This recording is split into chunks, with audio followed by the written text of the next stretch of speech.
दोस्तों, welcome to my YouTube channel. मेरा नाम है शाहिद और आज मैं हाजिर हूँ एक नई वीडियो और एक नए टॉपिक के साथ। जी, आज का हमारा टॉपिक भी है ट्रेडमार्क और ट्रेडमार्क के सिलसिले की आज तीसरी कड़ी है, जिसमें मैं आज स्पेसिफिकली आपको बताऊंगा कि ट्रेडमार्क के जो सर्च रिपोर्ट है, जो कि TM55 जिस रिपोर्ट का नाम है, उसको ऑनलाइन कैसे पुट करते हैं, उसको ऑनलाइन पुट करने का क्या तरीकाकार है। ट्रेडमार्क की सर्च के मैं ऑलरेडी चीज़ें 2 दफ़ा अपनी दो वीडियोस में एक्सप्लेन कर चुका हूँ कि ट्रेडमार्क सर्च के 2 तरीकाकार है। एक तो आप 300 का पेड बनवा के उनके ऑफिस जाके सर्च करते हैं, और दूसरी ऑप्शन है कि आप ऑनलाइन ही अप्लाई कर रहे हैं, जो कि पहले ऑनलाइन अवेलेबल नहीं था। पहले वो ये था कि आप उनका फॉर्म वगैरह डाउनलोड करते थे और उसके ऊपर हाथ से लिख के तो बकायदा या तो उनके ऑफिस ड्रॉप करके आते थे या कोरियर करते थे। लेकिन अब TM55 यानी कि सर्च रिपोर्ट की जो ऑप्शन है वो ऑनलाइन ही अवेलेबल हो गई है। और ये होती किस लिए है ये भी मैं ऑलरेडी एक्सप्लेन कर चुका हूँ कि TM55 या जो भी आप सर्च करते हैं ट्रेडमार्क, वो सिर्फ नेम अवेलेबिलिटी चेक करने के लिए कि जो नाम आप सोच रहे हैं या जिस नाम के लिए आप अप्लाई करने जा रहे हैं, लोग बाज कुछ गलती कर बैठते हैं। मुझे भी अभी तक काफ़ी लोगों ने इस हवाले से जो है ना फ़ोन किया, रब्ता किया कि सर हमने तो सर्च की नहीं और हमने अप्लाई कर दिया सिंपल। तो उनके पास इन्फॉर्मेशन थी लेकिन आधी इन्फॉर्मेशन थी, पता नहीं था कि जो है ना सर्च भी करनी होती है कि जो नाम आपने सोचा है आया कि वो आपको मिलेगा भी या नहीं मिलेगा। तो उस मकसद के लिए 2 तरीकाकार है, एक तो उनके ऑफिस के जाके सर्च करने वाला और दूसरा जो है ना वो TM55। तो TM55 का मैनुअल ऑप्शन भी है और ऑनलाइन भी है, और ऑनलाइन ये पिछले 2 महीने से लॉन्च की है ऑनलाइन ऑप्शन। तो उस हवाले से उसका क्या तरीकाकार है, कहाँ जाके आपने IPO के लॉगिन में कौन कौन सी ऑप्शन सेलेक्ट करनी है, आज यही हम इस वीडियो में डिस्कस करेंगे।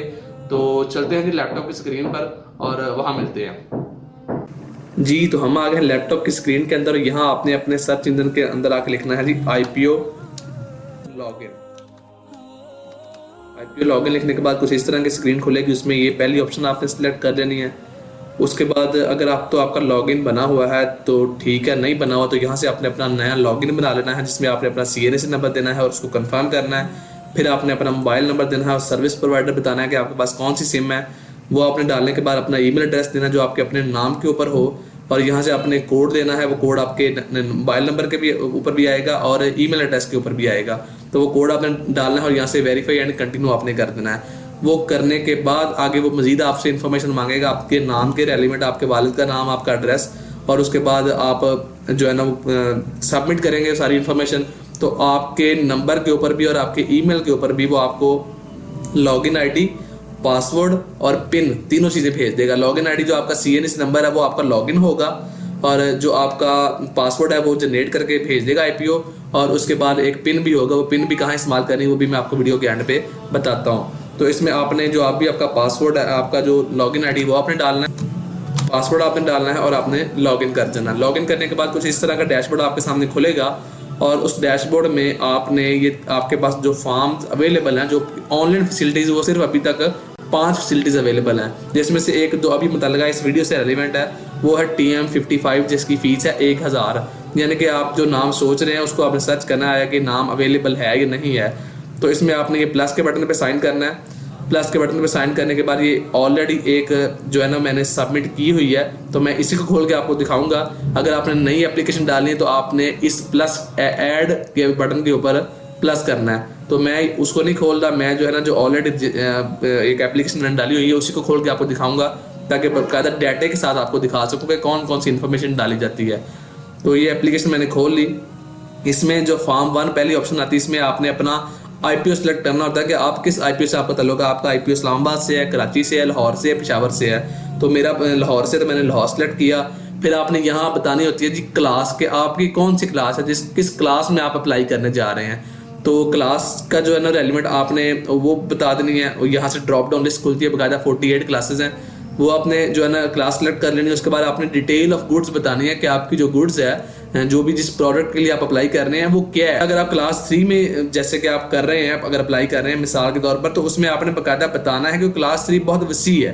तो आपने बताना है जी कि आप सोप बनाने जा रहे हैं, या आप शैम्पू बनाने जा रहे हैं, आप डिश वॉश बनाने जा रहे हैं, आप कोई और जो है क्लीनिंग प्रोडक्ट बनाने जा रहे हैं। तो आपने बाकायदा स्पेसिफाई करना है डिटेल ऑफ गुड्स के हवाले से इस जगह के अंदर।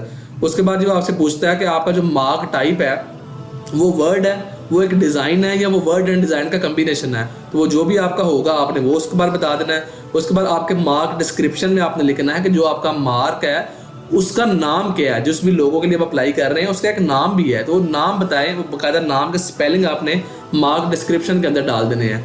वो करने के बाद आपने नेक्स्ट पे क्लिक कर देना है जी। नेक्स्ट में करने के बाद यहाँ वो आपसे मांगेगा जी लोगो अपना जो है ना वो अटैच करें। तो आपने यहाँ इस जगह चूज करने के बाद अपना लोगो जो है ना वो ट्रेस आउट करके वो आपने अटैच कर देना है। और उसको अटैच करने के बाद इस जगह जो है ना वो एक ऑप्शन आती है अपलोड की, रेड ग्रीन कलर की जो है एक ऑप्शन होती है, उसमें अपलोड पे बटन पे आपने क्लिक करना है। जो आपने जो भी लोगो जो है ना वो मतलब अप्लाई करने जा रहे हैं, जिसके लिए आप TM55 सर्च रिपोर्ट करने जा रहे हैं, वो यहाँ पे अपलोड हो जाएगा। जैसे कि इस केस में अपलोड हुआ हुआ है, ये इस जगह सामने आ जाता है। फिर जी आपने करने के बाद नेक्स्ट क्लिक कर देना है। नेक्स्ट में वो जितना भी आपने इन्फॉर्मेशन दी वो सारी इन्फॉर्मेशन आपको कहता है जी इसको एक दफ़ा रिव्यू कर लें। तो वो इन्फॉर्मेशन आपने रिव्यू कर लेनी है। रिव्यू करने के बाद आपने उसको फिर नेक्स्ट कर देना है। नेक्स्ट में आपने जब यहाँ आप आएंगे तो यहाँ वो फी का पेमेंट है बाकायदा।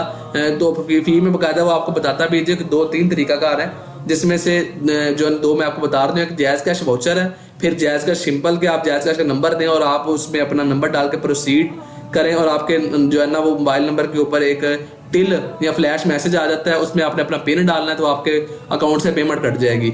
दूसरा तरीका करके आप डेबिट या क्रेडिट कार्ड से भी पेमेंट कर सकते हैं। उसकी बकायदा डेबिट क्रेडिट कार्ड का नंबर दें और उसमें आप जो है ना उसमें उसका जो भी पिन है वो पिन डालें, तो आपकी वहां से भी पेमेंट कट सकती है। तो मतलब 2 तरीका कार है, 3 तरीका कार है, जायज़ कैश वाउचर, जायज़ कैश सिंपल मोबाइल अकाउंट और डेबिट क्रेडिट कार्ड से भी आप पेमेंट कर सकते हैं। करने के बाद जब आपकी पेमेंट हो जाए तो यहाँ स्टेटस आपका पेड शो हो जाता है। वो करने के बाद आपने नेक्स्ट पे क्लिक करना है, तो आपके फिर आप फाइनल कॉलम में आ गए हैं। फाइनल कॉलम में कहता है आप इसका प्रिंट भी ले सकते हैं, और यहाँ एंड पे आपने आ जाना, और एंड पे आने के बाद यहाँ जो आपको पिन आया था at the time of registration, वो पिन आपने डालना है आपने उसको, और यहाँ के सबमिट कर देना है। तो यही था जी काम। इस सबमिट करने के बाद आपने 10 दिन इंतजार करना है, 10 वर्किंग दिन, जो कि 15 दिन भी लग सकते हैं, जिसमें 2-3 दिन 4 दिन छुट्टियां भी आ सकती हैं।